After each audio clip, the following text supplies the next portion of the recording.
Si Doc Willie Ong, isang kilalang cardiologist at health advocate na tumakbo bilang vice-presidente noong eleksyon 2022, ay lumalaban sa laban para sa kanyang buhay habang siya ay sumasailalim sa paggamot para sa cancer. Ang pag-aanunsyo ay ginaw sa kanyang mga social media platform noong Sabado, Setyembre 14, 2024.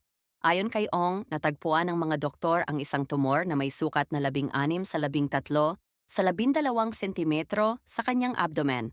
Inilarawan niya ito bilang isang sarcoma na nakatago sa likod ng kanyang puso at sa harap ng kanyang spine.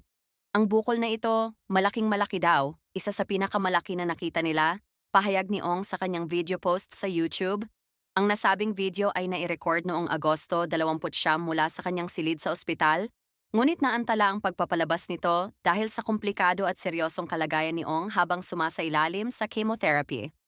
Patuloy na nakikipaglaban si Doc Willie Ong sa kanyang sakit at nananatiling positibo sa kabila ng hirap na nararanasan. Maraming netizens at mga taga-suporta ang nagpadala ng kanilang panalangin at suporta para sa kanyang paggaling.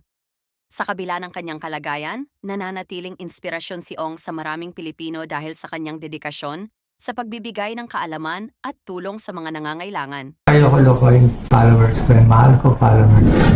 Actually, parang 4 na araw na kami dito sa hospital. Naka-chemo ako, naka-chemo. Worst pain of my life, 10 out of 10, iiyak ka, humihiyaw lang buong gabi. Sasakit siya, para siyang may kutsilyo na may sumasaksak sa likod mo.